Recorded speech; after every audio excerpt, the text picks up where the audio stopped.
Good morning to all my friends and family, and welcome once again to Jim's 5 a.m. club. Just hopped off the train and have this beautiful, awesome view of Circular Quay once again to savour and to share. Another overcast day, but it's just beautiful. The colours, the steel grey sky against the harbour bridge, the opera house. It just works like strawberries and cream.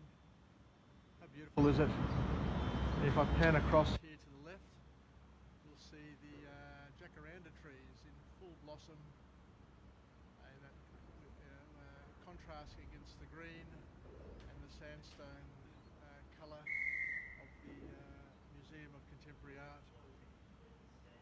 Anyway, I'm off to work, but I want to punch out a Jim's 5 a.m. club.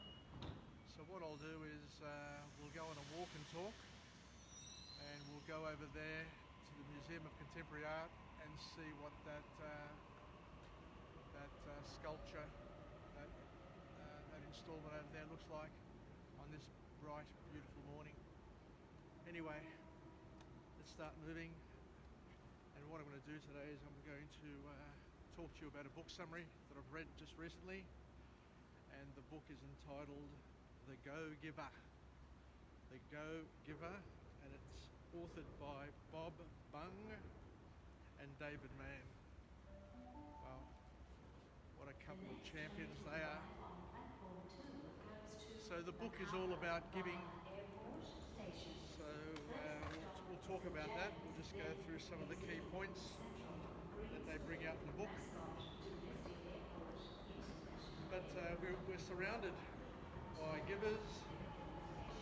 We're also surrounded by takers. We're surrounded by givers and we're surrounded by takers. But this book is basically talking about the advantages of being a giver, but also, interestingly enough, you need to be a bit of both. You need to give and take in the world in order to make things go round and to bring balance. So let's go through a few of the laws that the authors talk about and highlight in this book. The first one is the law of value.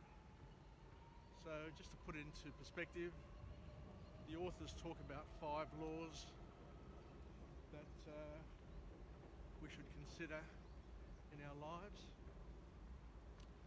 and through these laws it'll give us more meaning and more purpose.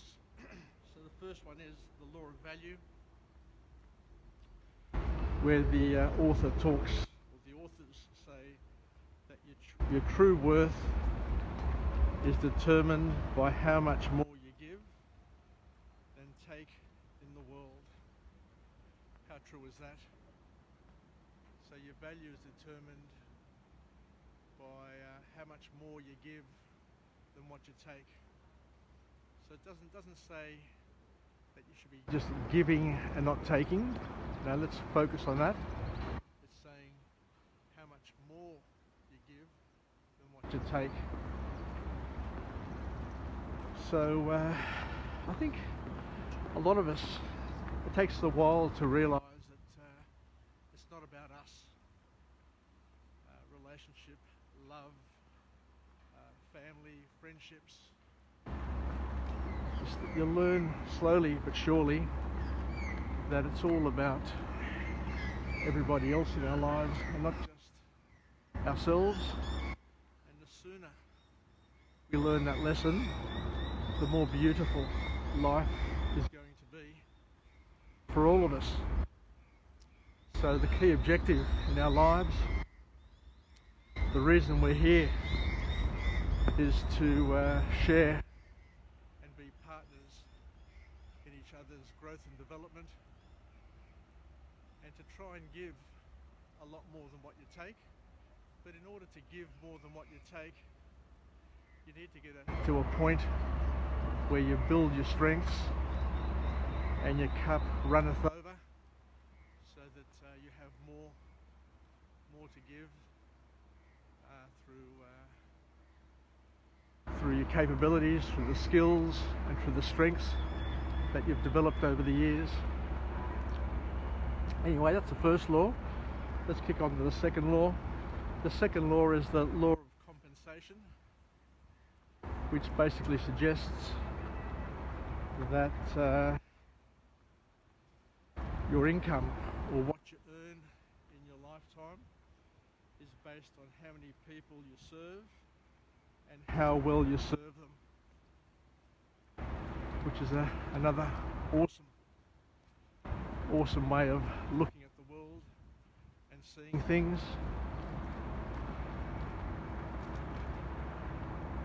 Here we are again at this magnificent installation. I love this time of morning where you get to see the morning light, you get to see these colours of the light, and it just gives us a different perspective.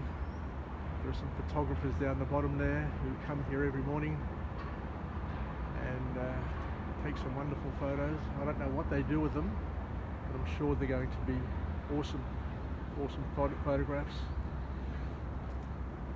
Don't know how long this installation is here for, but if you do come down to the Museum of Contemporary Art, my recommendation is that you get here just before sunbreak or daybreak, so you can see it in the dark, or come here in the evening. It's bloody awesome. Anyway, let's kick off to the third law. And the third law is the law of influence.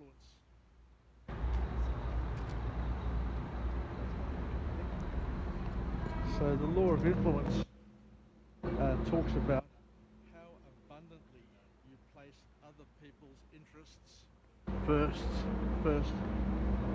This is another magic and big lesson that we need to learn in our lives, that as we said before, it's not about us. The reason why we're here on this planet, the reason why we study, we grow, we develop, we become strong, is to not only enhance our own interests, but also to enhance and to make other people's lives better. Starting, of course, with our inner core, our partners, our children, our parents, our grandparents, our families, our friends, our work peers, customers, and other people less fortunate. So the key is to try and touch as many people you can in your life in a positive way. And I do make an important distinction there, that we need to touch people in a positive, caring way to help them grow, develop, and become the best versions of themselves, and for them to become ambassadors of goodness, of empowerment, to help others grow, develop, and reach for the sky and the stars as well. The problem is that when we're young and we're immature, we do think that the life revolves around us. And don't get me wrong, there are people in their 60s and 70s who still think that the world revolves around them. They haven't matured, they haven't grown, developed to the point that to understand that they're a link in a chain, and their job is to be the wind beneath other people's wings, and to help others grow and develop, and not just to be the centre of the universe for everybody else, but to be the roots or the foundations or the stepping stone for others to become bigger and better versions of themselves.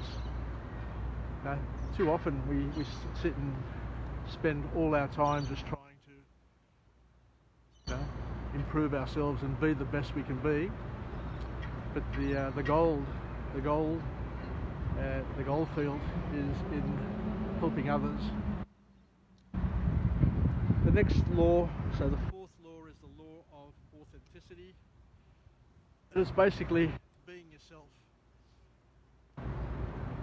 expressing yourself, living your own life, and not being a puppet of other people, not being somebody who lives according to other people's rules and expectations, but to take your life, to shape it, and to be an expression of who you were meant to be, to reach your destiny, and not to be somebody else's possession and somebody else's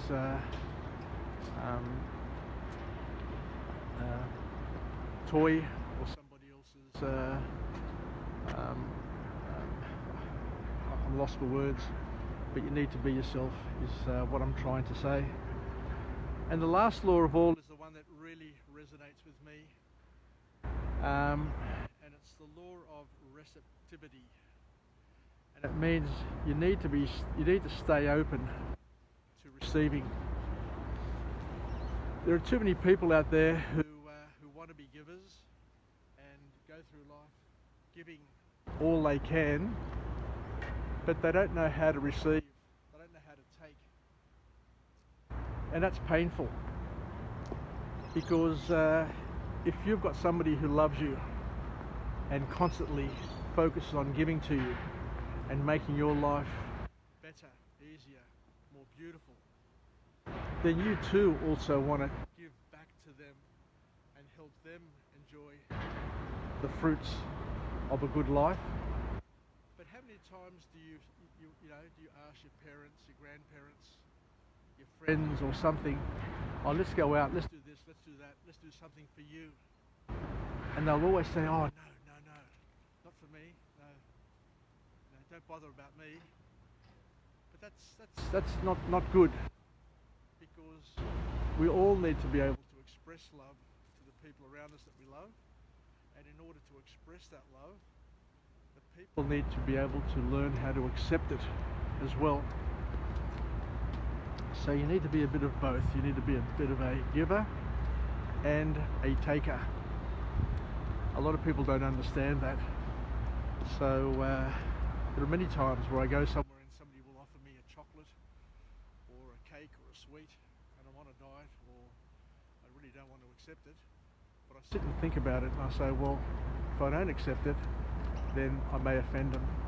I may not, I may not allow them or help them express their love or their caring nature. So sometimes we need to just, as I say, just relax and allow others around us to be able to express their love and their giving, because it's just as important to them to give, and we need to be a receptor. We need to be able to receive in order for them to complete the process and to feel as if they've commenced a ripple in their lives. Anyway, let's finish off with a positive affirmation. I'm alive, I'm well, and I feel absolutely great. To my friends and family, stay connected, stay relevant, and most importantly, let's take a few of these tips from this wonderful book, The Go-Giver, and learn to take love, take caring, take consideration from other people, because for many people it's hard to give, it's hard to express themselves. So you need to welcome any expression of love that you receive from people around you, and just say thank you. If people give you a compliment, you don't have to go and carry on. Just say thank you. That's all the other person wants to hear. If somebody gives you a gift, just say thank you, and don't feel obligated, because by feeling obligated and feeling that you have to reciprocate is also uncomfortable to the person who gives the gift. So just receive sometimes, and just say thank you is all you need to do. Anyway, let's finish off once again, and I look forward to see you tomorrow from a different location with a different message on Jim's 5 a.m. Club, and wishing you an awesome Tuesday and a great day. Make the most of today, and we'll chat again. Yasas, sasagapao, kada pumek sana. We'll talk again. Bye.